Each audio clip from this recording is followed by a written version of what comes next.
Halo, Assalamualaikum warahmatullahi wabarakatuh. Selamat sore pemirsa TVRI Sulawesi Tengah dimanapun Anda berada.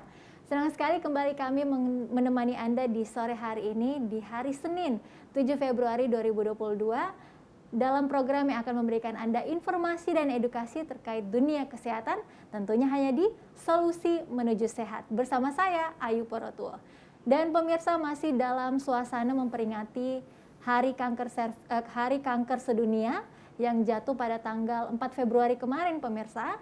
Untuk itu hari ini kita akan membahas tentang salah satu kanker yang sering terjadi pada kaum wanita, yaitu kanker serviks. Dan sudah hadir narasumber kita saat ini, ada Dr. Herdana Suwartono, spesialis kebidanan dan konsultan onkologi yang bertugas di RSUD Undata. Halo Pak Dokter, selamat sore. Selamat sore Mbak Ayu. Sehat ya? Sehat, Alhamdulillah. Dan pemirsa, bagi Anda juga yang memiliki pertanyaan nantinya bisa bergabung di line interaktif kami, masuk di 0451 452 414. Atau silakan lihat nomor telepon yang sudah tertera di layar TV Anda. Dan kita akan langsung berbincang dengan Dr. Herdana Suwartono. Pak Dokter, Ya. kanker serviks, sebenarnya apa itu kanker serviks? Ya, kalau kanker serviks yang kita tahu kan, kalau misalnya memang kita lihat dia kanker serviks itu kelihatannya bahasanya bahasa medis ya. Nah, jadi kalau untuk bahasa awamnya itu kanker mulut rahim. Ya, kanker yang berada dari mulut rahimnya, jadi di bagian terluar dari rahim, yaitu berada terletak di dalam vagina. Oke, kanker yang terletak di mulut rahim. Ya. Bagian paling luar dari organ kelamin wanita. Ya. Seperti itu. Lalu sebenarnya kanker serviks ini disebabkan apa sih Pak Dokter? Kalau yang utama penyebabnya itu adalah virus human papilloma. Jadi human papilloma virus ya, terutama yang tipe 16 dan tipe 18 ini yang paling sering menyebabkan terjadinya kanker serviks. Oke, virus human papilloma atau disingkat apa HPV. biasanya? HPV. HPV, HPV ya kalau bahasa Indonesianya. Oh, oke. Virus HPV pemirsa. Apakah memang hanya akibat virus itu atau ada hal lain yang menyebabkan penyakit kanker serviks ini, dokter? Kalau untuk kanker serviks, ya hanya virus human papilloma virus ini yang banyak penelitiannya memang menjadi penyebab utama. Sehingga untuk kanker serviks ini adalah termasuk satu-satunya kanker yang ada vaksinnya. Jadi bisa dicegah sekali untuk upaya preventifnya pada kanker ini. Oke. Lalu human papilloma virus ini atau HPV itu virus yang memang hanya menyerang wanita atau seperti apa? Ya, sebenarnya kalau human papilloma virus sendiri itu bisa kena laki-laki, bisa kena perempuan. Nah, tipenya tuh banyak, ada ratusan ya. Tapi kalau misalnya memang kadang kalau misalnya ada yang mengeluh yang namanya jengger ayam ya, atau kondiloma itu juga HPV virus ya. Okay. Mungkin dulu beberapa tahun yang lalu pernah ada yang bilang apa manusia kayu ya, yang seperti kayu-kayu semua badannya itu. Oh iya, iya. Nah, ya itu human papilloma virus tapi tipenya yang berbeda. Berarti... jadi tipenya berbeda. Untuk yang perempuan ini mayoritas adalah tipe 16 dan 18. Oke, memang ini menyerang mulut rahim wanita seperti itu ya? Ya, yang 16-18. Kalau untuk yang lainnya bisa di genital lain. Jadi dia lebih cenderung ke genital. Oke, kanker serviks atau kanker mulut rahim ini apakah biasanya muncul pada kaum wanita umur berapa, Pak Dokter? Jadi gini, kalau kita bicara munculnya kapan, maka kita bicara faktor risikonya. Okay. Ya. Jadi kalau faktor risikonya itu kurang lebih kalau dia menikah di kurang usia 20 tahun atau dia pernah melakukan hubungan seksual kurang dari 20 tahun, maka dia menimbulkan potensi 2 kali lebih cepat untuk menderita kanker serviks tanpa dilakukannya screening. Jadi kalau misalnya memang kita melakukan screening, ya paling tidak mulai dari 3 tahun setelah sejak hubungan pertama seksual. Nah, problemnya adalah sekarang ini kan termasuk dari hal yang tabu. Jadi karena dia itu hal yang tabu, maka banyak sekali yang tidak mau memeriksakan, alasannya harus dibuka dari bawah dan lainnya ya. Sehingga karena itu kita sedang menggiatkan atau melakukan program deteksi dini supaya tidak sampai terjadi kankernya. Jadi masih lesinya. Lesi itu bukan berupa kanker tapi lesinya. Nah, kalaupun dia kurang dari 20 tahun menikah, paling cepat terkena adalah umur 30 tahun. Oke, paling cepat terkena umur 30 tahun. Ya, kurang lebih 10 sampai 15 tahun sejak hubungan seksual pertama. Oke, berarti memang kanker serviks ini disebabkan oleh virus HPV itu virusnya didapat dari apa, Dari dokter? berhubungan seksual. Oke. Ya. Jadi berarti ini salah satu virus yang diperoleh dari Hubungan seksual. seksual Ya. berarti Artinya kalau perempuan belum pernah melakukan hubungan seksual, maka tidak ada resiko untuk kanker serviksnya sangat sedikit. oke. Jadi ada kanker serviks, ada kanker rahim, ada kanker yang lain. Tapi untuk yang mulut rahim, karena dia kontaknya dalam vagina, maka port di entry-nya atau jalan masuknya adalah lewat berhubungan seksual. Oke. Gitu. Kalau kita membahas lagi ya Pak Dokter, kanker serviks disebabkan oleh virus tersebut, virus HPV tadi ya. Apa yang dirasakan oleh penderita di awal-awal mulai kena misalnya, terus sampai stadium-stadium akhir itu seperti apa dokter? Perjalanan penyakit ini. Ya. Jadi untuk perjalanan penyakit ini sebenarnya sudah kita bisa lihat dari awal. Jadi kalau kita lihat Mbak Ayu, jadi prosesnya itu awalnya pasti ada keputihan. Kemudian kalau berhubungan, karena tadi kontaknya adalah berhubungan, biasanya dia setelah berhubungan ada keluar darah. Oke. Nah, kebanyakan yang pada saat keputihan lama, mereka hanya minum obat warung, minum obat-obatan. Akhirnya jadinya tidak bisa, tidak bisa kita tahu secara pasti itu penyebabnya apa. Gitu. Oke, berarti gejala paling umum yang muncul adalah keputihan. Ya, dan Mirip-mirip. perdarahan setelah berhubungan. Oke. Lalu keputihan, pendarahan, lalu apa lagi dokter? Yang paling sering sama nyeri, tapi yang paling sering kasusnya dua ini. Tapi bukan dalam artian semua keputihan dia akan menjadi kanker serviks, tidak. Tapi ini keputihannya khusus, jadi keputihan yang terus-menerus tidak pernah berhenti meskipun dengan pengobatan. Kemudian keputihannya juga berbau busuk ya. Tapi kalau misalnya hanya habis haid, sebelum haid keputihan itu masih normal. Itu masih normal. Oke. Berarti dalam skala awal seperti itu, keputihannya ini salah satu gejalanya dari kanker serviks adalah keputihan yang jangka panjang, berbau, lalu mungkin apa lagi dokter? Yaitu Berwarna kah atau? Ya, berwarnanya bisa iya bisa enggak sih, tapi yang lebih jelas tuh baunya jelas. Oke. Pasti itu yang itu baunya. Oke. Lalu selain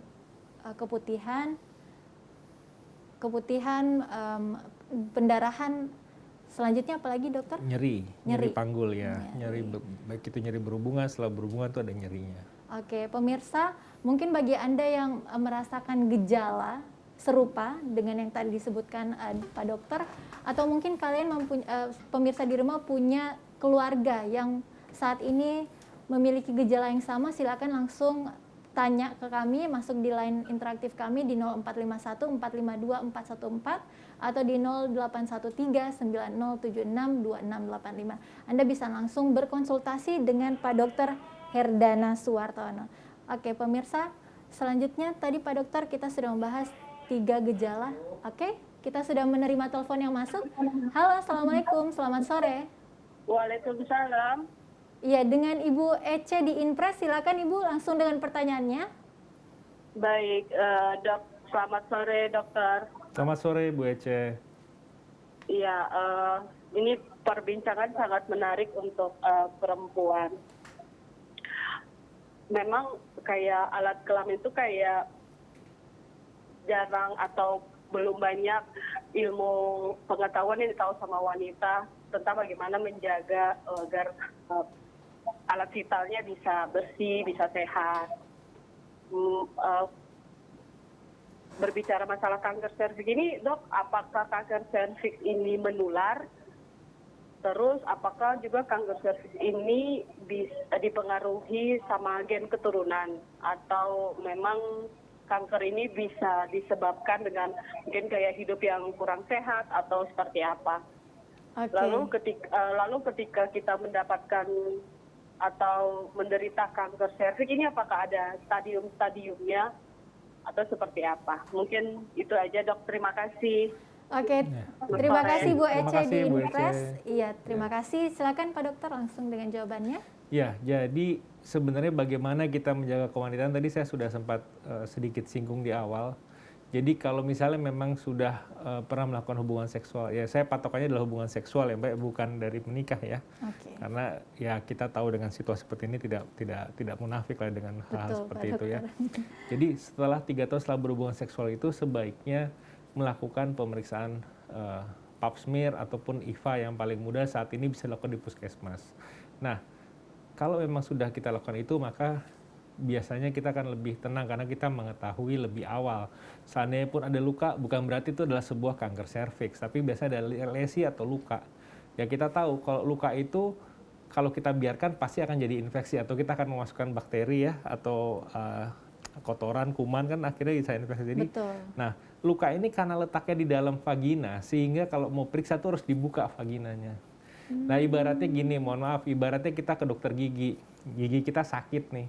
Kita ke dokter gigi, tapi sampai dokter gigi kita nggak mau buka mulut, kira-kira dokter giginya bisa periksa nggak? Nah, sama juga begini, kita ada keputihan, datang ke dokter kandungan, begitu ditanya periksa dalam, tidak mau, nah maunya obat saja. Nah akhirnya kan obat terus, ya, akhirnya jadinya berkepanjangan sehingga akhirnya terlambat, sehingga datang sudah dalam keadaan stadium akhir. Jadi kalau stadium awal ya, stadium 1 sampai dengan 2 awal, itu bila diobati, itu kemungkinan sembuhnya bisa antara 60 sampai 80% tergantung stadiumnya.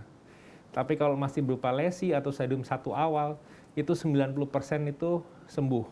Oke. Ya, dari banyak penelitian juga free survivalnya dia kurang lebih sekitar dalam 5 tahun itu 80% kalau kita bisa operasi di stadium 1. Nah, masalahnya sangat sulit mendapatkan pasien itu di stadium 1.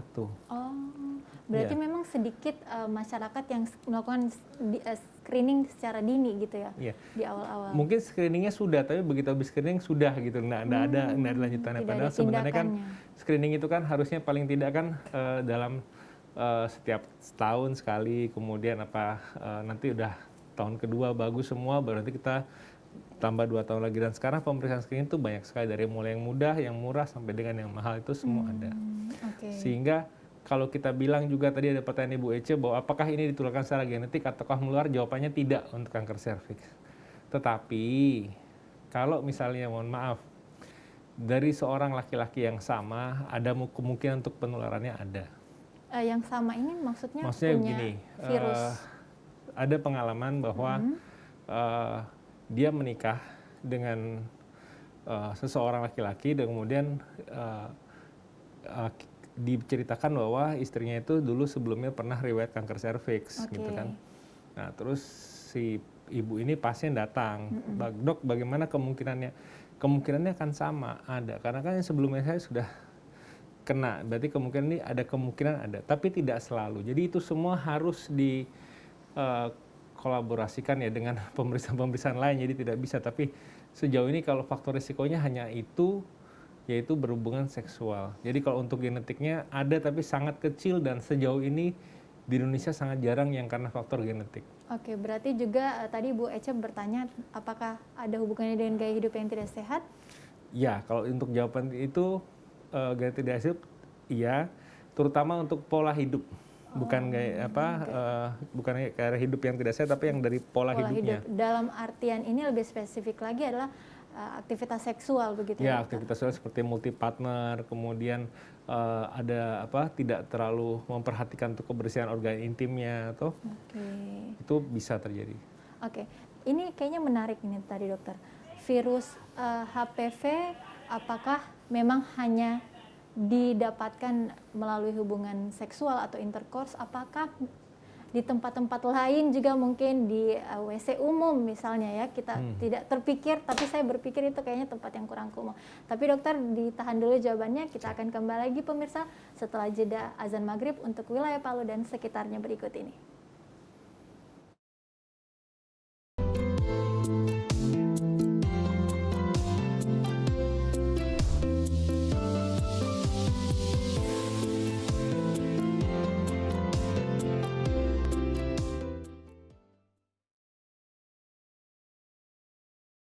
Solusi Menuju Sehat bersama narasumber kita Dr. Herdana Suwartono yang merupakan spesialis kebidanan dan konsultan onkologi yang bertugas di Rumah Sakit Undata Palu.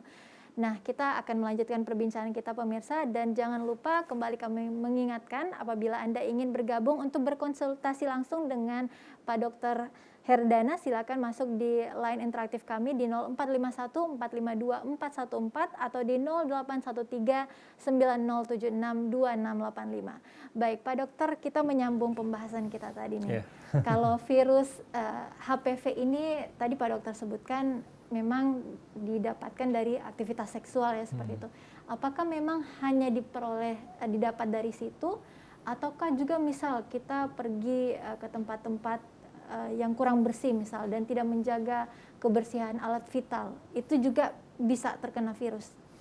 Tidak sih ya, kalau jadi gini, jangan juga salah dimengerti bahwa kenapa berhubungan kok bisa ada virusnya. Sebenarnya bukan berhubungan ada virusnya, tapi kalau kita lihat itu kan ada perlukaan ya, saat berhubungan itu ada perlukaan. Nah, luka itulah yang menjadikan port di entry seperti tadi saya bilang. Jadi jalan masuknya virus itu adalah dari luka itu. Nah, kalau luka itu masuk ke dalam Alat vital, ke dalam mulut rahimnya itu yang luka tadi, disitulah sebab infeksinya. Dan kalau nggak diobati maka dia akan menetap di situ sehingga akhirnya membuat iritasi dan kemudian akhirnya menjadi kanker, merusak dulu jaringan-jaringan di sekitarnya, dan untuk menjadi kanker tuh kurang lebih butuh waktu 10 tahun. Jadi kalau misalnya masih 1-3 tahun awal kita ketahuan itu angka kesembuhnya 90%. Tapi kalau misalnya nanti kita angka taunya lebih lambat maka semakin turun angka kesembuhannya. Angka kesembuhannya, harapan untuk sembuh itu semakin turun pemirsa, seperti itu. Oke, berarti Pak Dokter karena ini disebabkan oleh luka gitu ya. Lalu luka dan masuk virus. Oke. Berarti kalau kita menggunakan pakaian dalam yang terlalu kasar atau terlalu ketat yang istilahnya bisa menyebabkan gesekan dan kemudian luka, itu bisa juga? Enggak dong. Oh, enggak juga. Kan enggak dong, karena itu kan di mulut rahim, artinya di dalam vagina. Jadi kalau dia kecuali kalau vagina dicolok-colok pakai ada alat alat yang vaginal dose itu yang buat pembersih vagina. Itu colok-colok terlalu keras bisa juga jadi infeksi, luka juga bisa kan. Tapi kalau untuk di tempat umum memang ada HPV di dia, tapi untuk copy virality tidak sampai dia menyebabkan infeksi. Oke, berarti penyebab utamanya yaitu kita harus mencegah jangan sampai terjadi luka begitu ya Pak Dokter ya, di mana salah satunya itu bisa didapat dari aktivitas seksual. Ya, itu sudah. Oke. Nah, Pak Dokter, kalau di Indonesia sendiri sebenarnya pengidap kanker serviks itu gambarannya seperti apa sih?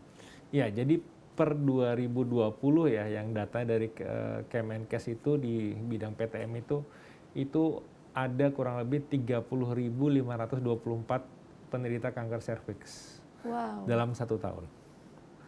Dan untuk kanker serviks saat ini peringkat kedua di Indonesia, dan peringkat pertamanya masih dengan kanker payudara dengan jumlah 60.280 per tahunnya. Wow, itu kanker yang diidap oleh perempuan semua ya Pak Dokter ya? Perempuan. Nah, kalau payudara memang ada faktor genetik ya, tapi kalau untuk serviks tidak. Oke, itu kalau di Indonesia. Nah, kalau di Sulawesi Tengah sendiri seperti apa, Dokter? Kalau di Sulawesi Tengah sendiri dari yang saya dapatkan di hari-hari selama saya 3 tahun di Sulawesi Tengah bertugas, itu hampir mayoritas per bulan itu ada 3 atau 4. Jadi kurang lebih dalam 1 tahun itu sekitar 50-an, 50-60-an. Yang bisa dioperasi hanya sekitar 5% lah, nggak sampai 10% dari semua total pasien itu per tahunnya. Oke, berarti memang 50-60-an orang yang datang, pasien yang datang ini sudah di stadium-stadium akhir? Iya. Wow. Jadi hanya kurang lebih sekitar ya 5-10% lah yang bisa dioperasi. Dan alhamdulillah yang 5-10% itu juga baik hasilnya. Tapi yang jadi masalah kalau yang sudah datang terlambat sehingga akhirnya jadinya merusak organ yang lain. Oke. Kita mundur sedikit nih Pak Dokter, kembali ke stadium-stadium atau tingkatan penyakit kanker serviks ini ya, yang di awal-awal tadi itu yang bisa lebih besar harapan untuk sembuhnya itu, apakah memang karena deteksi awal? Ya, Oke, dan itu sebaiknya kita sebagai wanita, karena wanita ini memang beresiko semua ya, Pak seluruh Dokter? wanita beresiko. Seluruh wanita yang Jadi beresiko. kenapa wanita yang berhubungan kurang dari 20 tahun itu jadi lebih tinggi resikonya? Karena mulut rahim di usia kurang dari 20 tahun itu belum sempurna. Jadi sempurna di usia 21 tahun. Sehingga sangat mudah dia terkena infeksi virus ya akibat perlukaan tadi. Nah, saat ini itu yang agak susah dicegah. Kenapa? Karena banyak sekali pernikahan muda. Pernikahan yang dia kurang dari 20 tahun itu banyak sekali. Bahkan ada beberapa daerah saya melihat bahwa kalau dia sudah umur 18 tahun belum nikah tuh dianggapnya udah terlalu lambat nggak menikah. Jadi itu juga jadi faktor adat budaya juga sangat mempengaruhi. Sangat mempengaruhi. Sehingga kadang memang mohon maaf jadi istilahnya dianggap penyakit yang masyarakat ekonomi rendah. Padahal nggak begitu. Tapi edukasinya kita memang sudah maksimal, tapi memang untuk memeriksakan tuh masih ada ketabuhan atau malu untuk diperiksa, sehingga banyak obat-obat kampung, obat-obat tradisional yang dianggap masyarakat sekitar tuh mampu menyembuhkan. Oke, menurut selama Pak Dokter bertugas ya, menurut Pak Dokter 50-60 pasien yang datang itu biasanya rentang usianya sekitar umur berapa, Pak Dokter? Yang paling muda di Sulawesi Tengah saya dapat usia 24 tahun. Oke. Yang paling muda, yang paling banyak itu di kisaran 35 sampai umur 45. Oke, dan yang datang itu adalah mereka-mereka yang sudah dalam stadium-stadium akhir. Ya. Berarti sekitar di umur-umur berapa biasanya Pak Dokter gejala awal itu bisa dirasakan? Jadi ini kanker cervix ini termasuk silent killer. Jadi kalau kita bicara data itu progresnya kan dia harusnya 10 tahun. Nah, tadi saya bilang, kalau dia sudah pernah menikah, sudah pernah berhubungan, maka 10 tahun dari situ adalah faktor risiko yang paling tinggi. Artinya minimal kita screening. Makanya kenapa acuan kita adalah kan kalau dulu kan ada panduannya bahwa menikah itu usia 25, 24 ya. Sebelum sekarang ada 21. Kalau dari BKKBN kan 21 sudah boleh menikah perempuan kan untuk usia kematangan. Karena ternyata itu ada sebabnya semua. Nah, kalau umur 21 maka kita anggap aja 10 tahun ke depan, makanya perempuan itu sebaiknya melakukan screening di usia 30 tahun sudah mulai screening. Sudah mulai screening. Atau lebih spesifik di tahun keberapa setelah aktivitas seksual 3 tahun pertama kali? setelah seksual pertama. Oh, 3 tahun pemirsa.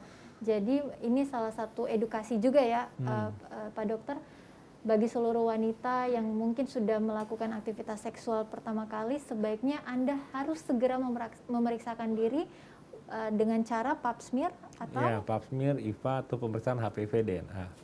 Oke, dan itu bisa dilakukan di mana saja dokter? Di praktek dokter bisa, di rumah sakit bisa.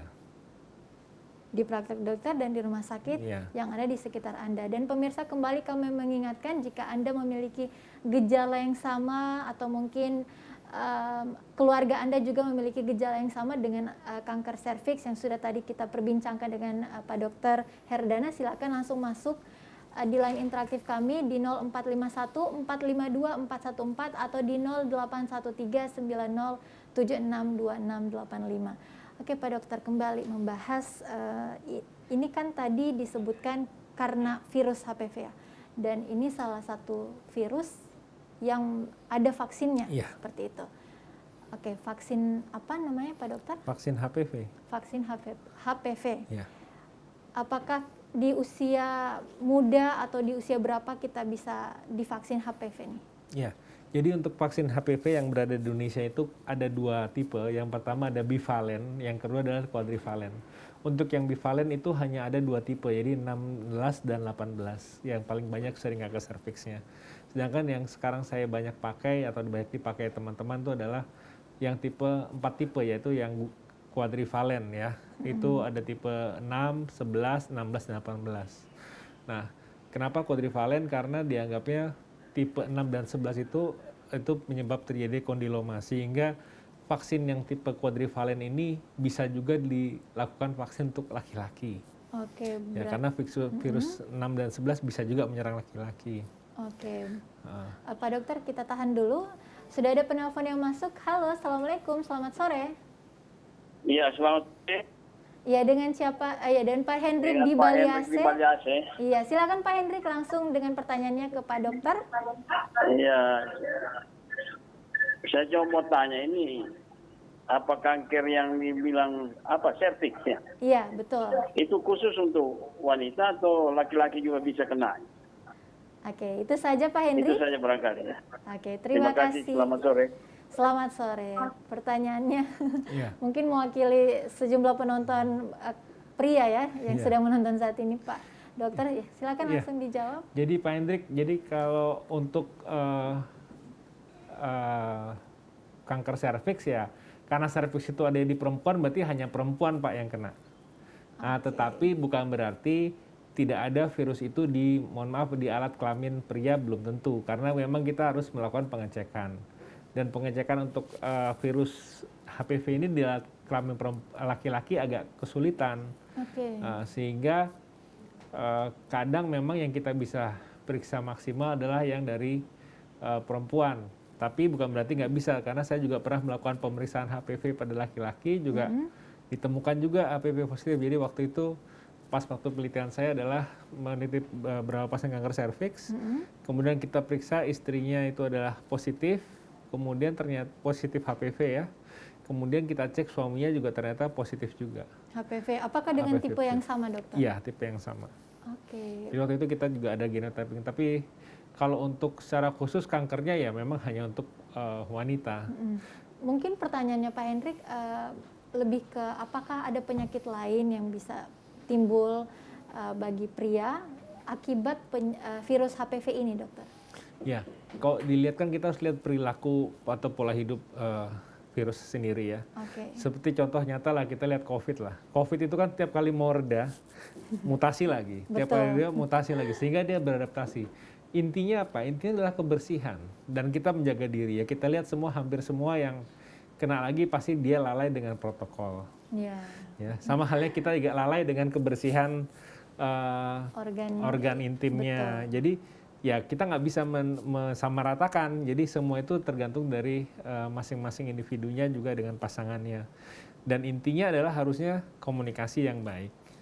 Oke, Ya. sesama pasangan. Iya, seperti sama pasangan, itu ya. sehingga jangan sampai terjadi infeksi menular seksual ataupun infeksi yang lain. Oke. Oke, Pak Dokter, ini ada beberapa mitos seputar kanker serviks ya. Ada salah satunya yang cukup banyak beredar di masyarakat adalah kanker serviks ini tidak bisa disembuhkan. Betul atau mitos atau fakta nih, Dokter? Fakta kalau stadium lanjut. Fakta kalau stadium Lanjut. lanjut. Ya. Artinya dia datang sudah parah sekali begitu ya, Ya, Dokter? sudah kan tadi ada stadiumnya, stadium 1, 2, 3, dan 4. Oke. Kalau dia masih stadium 1, dia bisa sembuh. Tapi nanti kemungkinan besar sembuhnya bagus itu 90%. Nah, dia meningkat ke stadium 2, angka kesembuhannya hanya sekitar 70%. Naik lagi ke stadium 2 akhir, angka kesembuhannya sekitar 50%. Tapi kalau dibilang hilang, tidak bisa hilang. Tapi kalau kita bilang sembuh, insya Allah bisa. Kalau memang ditemukannya dalam stadium yang masih bisa ditoleransi untuk pengobatannya. Oke. Rasa sakit yang dialami pasien itu mulai muncul di stadium berapa, Dokter? Biasanya langsung masuk ke stadium 2 akhir. Oh, 2 akhir. Yang benar-benar sampai gejalanya benar-benar Iya. hebat sekali, biasanya di stadium 2 akhir. Dan kalau sudah begitu, baru pasien biasanya baru mau nggak mau datang ke rumah sakit dengan sudah ada gangguan ginjal, ya, gangguan lainnya, itu udah dengan seperti itu. Tapi kalau misalnya belum, biasanya masih keputusan gitu ya masih banyak yang datang ke warung, masih banyak yang beli obat ke warung atau beli obat ke apotek sendiri dan tidak pernah mau melakukan pemeriksaan. Oke, kita tahan dulu Pak Dokter. Sudah ada satu penelpon lagi nih yang masuk. Halo, assalamualaikum, selamat malam. Halo Pak Dokter, selamat malam. Iya, Selamat dengan Pak malam, Pak Herman Herman. di Tondo. Silakan langsung pertanyaannya Pak Herman. Ya, terima kasih. Saya ini punya teman, itu dia laki kena penyakit kelamin. Orang bilang sipilis. Dia punya istri, apakah juga nanti lebih apa istilahnya itu? Lebih mudah terkena kanker serviks ini, Pak Dokter. Mohon penjelasannya. Terima kasih. Terima Ya, terima kasih kasih, Pak Pak Herman. Herman. Silakan Pak Dokter. Iya, jadi Pertanyaannya. sifilis itu termasuk penyakit menular seksual yang kalau tidak diobati dua-duanya maka akan timbul efek karombol. Apa itu Pak Jadi Dokter? efek saling, jadi yang kalau istrinya aja disembuhkan, suaminya enggak, nanti begitu sembuh nanti Menular lagi? menular lagi. Oh, Jadi aduh. efeknya Bolak-balik aja. bolak-balik aja. Jadi nah, kalau dibilang menjadi bagian dari kanker serviks itu bisa iya bisa tidak. Kenapa saya bilang bisa iya bisa enggak? Karena ada juga pasien saya dengan kanker serviks dan ada sifilisnya juga ada. Maksudnya yang kanker serviks istrinya, suaminya Enggak. sifilis? Ya istrinya itu ya kanker serviks tapi diperiksa sifilisnya sifilis juga? Ya. Karena untuk pemeriksaan sifilis itu kita menggunakan pemeriksaan darah atau laboratorium patologi klinik. Oke. Sedangkan kalau untuk kanker itu harus melakukan biopsi. Jadi kita tidak bisa bilang bahwa pasien ini adalah, oh ibu adalah kanker. Nggak bisa saya begitu. Saya harus melakukan ambil biopsi. Bu, kita ambil jaringannya, kita periksakan. Setelah ada hasil saya baru bisa pastikan. Meskipun saya cukup ahli di bidang itu, meskipun saya sudah biasa dengan itu, tapi tetap untuk bicara itu kan kita harus punya data. Oke, berarti cara pengujiannya berbeda dokter? Iya, berbeda. Sehingga bisa terjadi satu pasien punya dua penyakit yang berbeda, itu bisa terjadi. Nah, kalau yang ditanyakan Pak Herman tadi apakah bisa menjadi, jawabannya masih bisa. Karena kan masih proses infeksi. Kecuali sudah dinyatakan bersih dengan sifilisnya, kita lihat mulut rahimnya tidak ada masalah, tidak ada suatu hal yang mencurigakan, tidak perlu kita biopsi, ya dalam batas normal ya baik-baik aja. Oke, tapi mungkin ini yang jadi kekhawatiran Pak Herman juga, si teman Pak Herman sifilis, kemungkinan besar istrinya sifilis atau tidak? Iya. Pak Dokter, sifilis kemungkinannya ya? Karena itu tadi menular? Karena menular. Oke, berarti untuk disembuhkan harus? Harus dua-duanya.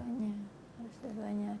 Semoga menjawab pertanyaan Pak Herman ya, karena ini juga salah satu penyakit yang cukup dikhawatirkan, penyakit menular seksual. Penyakit seksual menular itu cukup banyak ya? Banyak sekali kasusnya. Banyak sekali. Kalau di Sulawesi Tengah sendiri, apa yang biasanya muncul? Ya, sifilis termasuk banyak, terutama ibu-ibu hamil tuh banyak yang kena sifilis. Karena suaminya? Iya jelas, karena kan ini kan tidak mungkin tidak ada kontak terus kemudian sifilis tidak mungkin. Kita aja kena demam berdarah pasti gara-gara digigit nyamuk kan. Yang hal yang simpel aja, artinya selalu itu ada sebab dan ada akibatnya dari itu. Sama COVID kan kita tidak pakai protokol ya mungkin kita COVID juga kan semua ada. Jadi harus dicari dulu, ditelusuri sebenarnya apa sehingga tidak salah informasi yang beredar di masyarakat. Oke, makanya menjadi penting untuk menjaga kebersihan organ intim. Organ vital.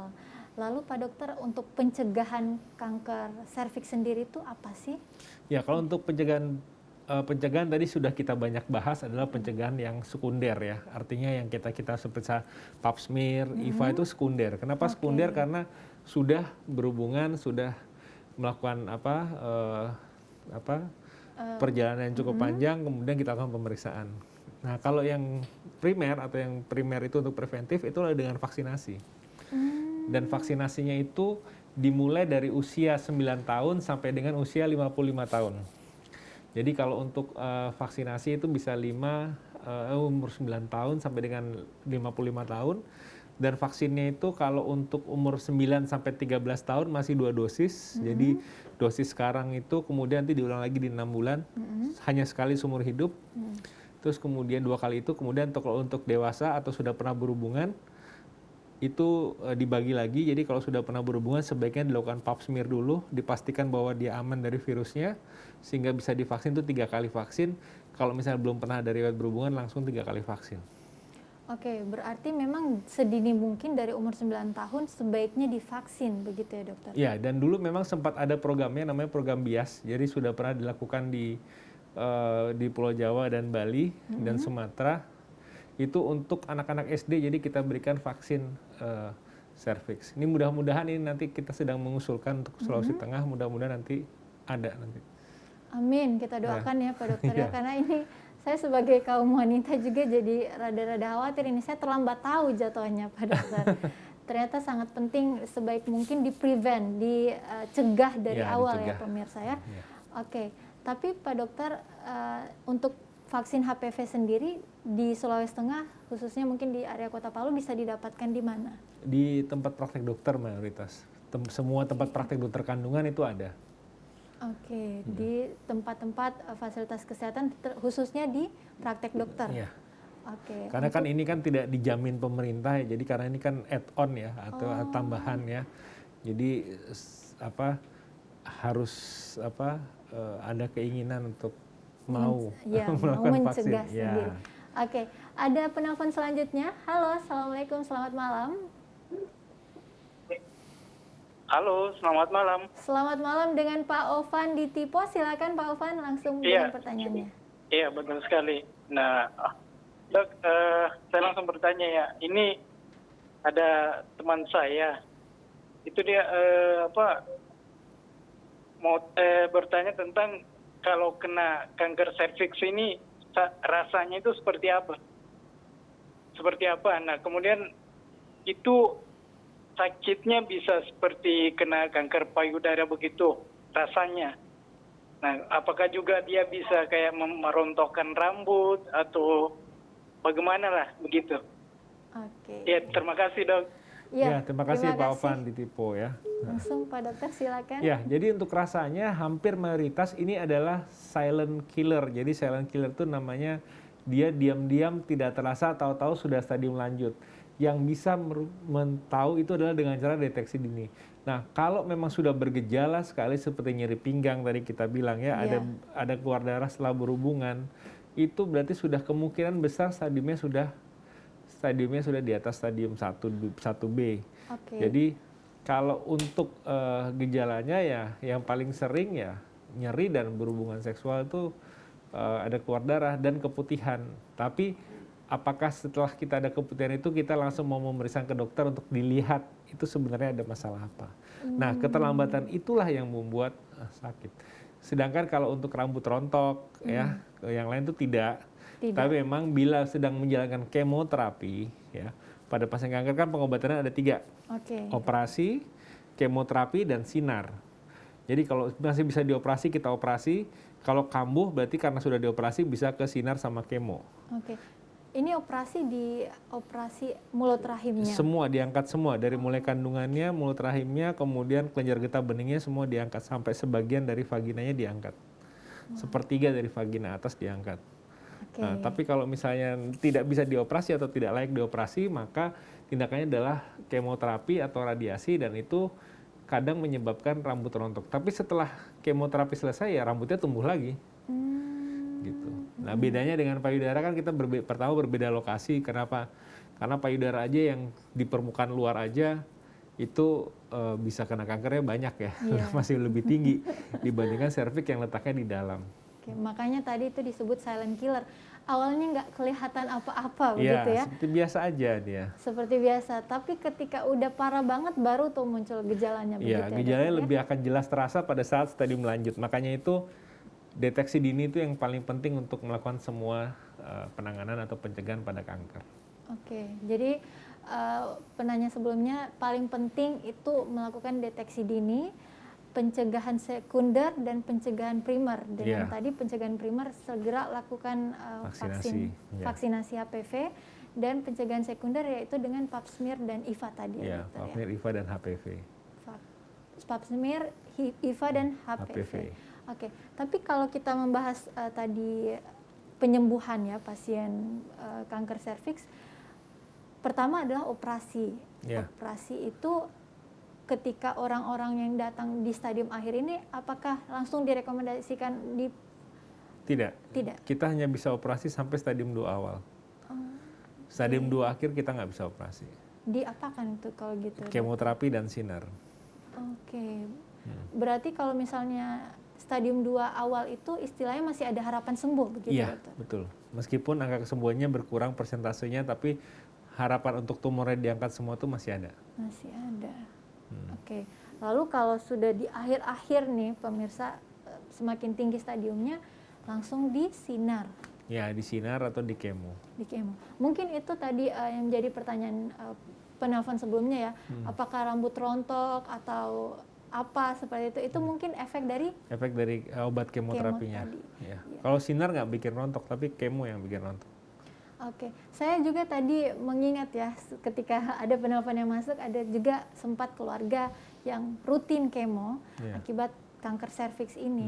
Jadi perlahan itu badannya semakin kurus, juga banyak rambut rontok, tapi ya pada akhirnya meninggal dunia begitu dokter. Apakah ini juga ada korelasinya dengan mitos yang mengatakan kalau pengidap kanker serviks itu tadi ya sudah tidak ada angka kesembuhannya? Ya.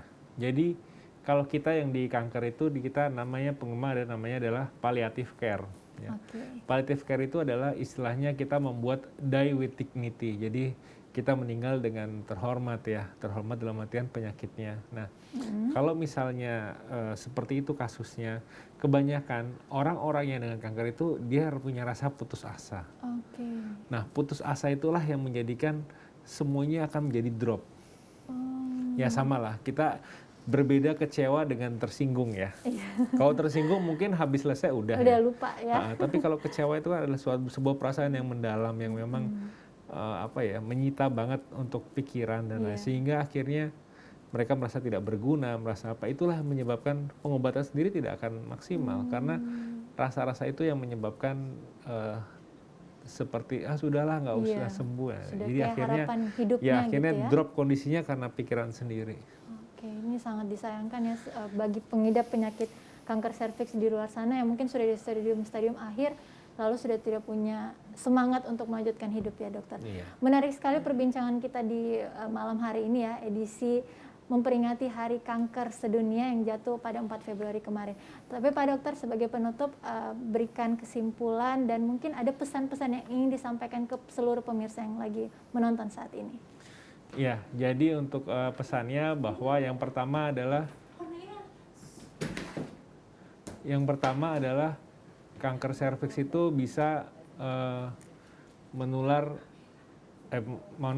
kanker serviks bisa terkena pada semua wanita. Ya.